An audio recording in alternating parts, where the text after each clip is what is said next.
Man who woke up after a 19-year coma makes a startling confession.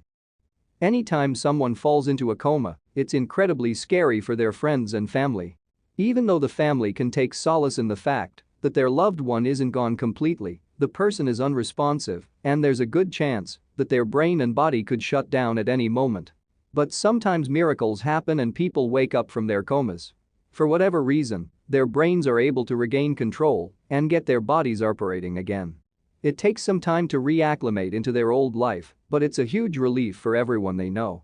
A 2007 news article published in the Polish paper Gazeta Dzialdowska told the story of Jan Grzebski, a railway worker who fell into a coma in 1988 after a severe injury to his head. According to the article, Jan spent 19 years lying unresponsive in a hospital bed before waking up to a very different world around him. But the true story of what happened to Jan Grzebski is even crazier. One of the scariest results of a head injury is a coma. The brain isn't dead, but it's unresponsive to any external stimuli, and the chances of it shutting down at any moment are high. Nevertheless, people do emerge from these conditions. A story about this exact thing rocked an entire family in Poland only a few years ago. According to a 2007 article published in the Polish newspaper Gazeta Dzialdowska, a railway worker named Jan Grzebski suffered an injury to his head and fell deep into a coma back in 1988. At the time, the paper said, doctors doubted that he'd ever make a full recovery. However, in that same 2007 article, the paper reported that Jan had finally woken up from what turned out to be a 19-year coma, and the world was a very different place than when he had left it. The story spread like wildfire. It was picked up by news outlets and perpetuated by television reports. The concept of a man waking up from a nearly 2-decade-long coma to find a much different world shocked the public. Newspapers and TV reports pointed out similarities between this supposed real-life story and the plot of a 2003 movie called Goodbye, Lenin. In the film, a family in East Berlin tries to hide the fall of the Berlin Wall and East German communism from their elderly pro-communist mother after she awakens from a coma in 1990. Another amazing aspect that was reported was the fact that, when Jan slipped into his coma, he had 4 children. By the time he woke up, he had 11 grandchildren. Jan supposedly had plenty of new family members to become acquainted with. As strange as all this sounded, the news continued to report on it. Technology was another industry that made gigantic leaps during the time Jan was unresponsive. In a Polish television interview, he was quoted as saying, "Now I see people on the streets with mobile phones, and there are so many goods in the shops it makes my head spin." In the Daily Telegraph, he was also quoted as saying, "When I went into a coma there was only tea and vinegar in the shops. Meat was rationed, and huge petrol queues were everywhere." He'd awoken to a world with an abundance of goods. It was almost too much for him to fathom.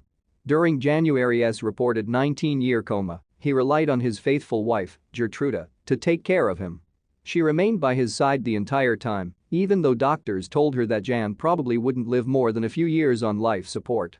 In an interview with a Polish television station, Gertruda talked about the agony Jan's coma caused her. She said, "I cried a lot, and I prayed a lot. Those who came to see us kept asking, when is he going to die? But he's not dead." Gertruda had no idea if her beloved husband would ever regain consciousness again. People all over the world loved the heartwarming story they were being told about Jan and his dramatic journey. However, the Guardian newspaper decided to dig a little deeper for more details, and suddenly there were certain facts that weren't adding up. That was when the biggest bombshell of all was dropped on fascinated readers.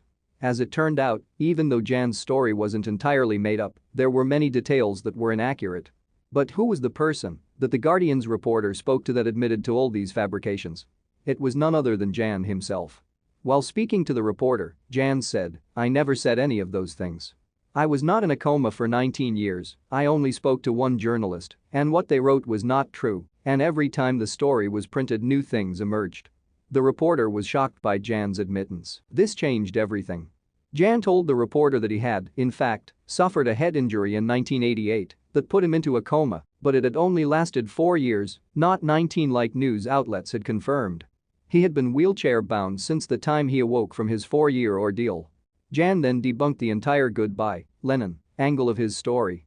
He had not fallen into a coma in one world, just to wake up in a completely different one like reports suggested. "I saw all the things that they claimed I had not seen, although I could not always express myself. I saw the news on TV, so I was informed, and I also met my grandchildren, Jan told The Guardian.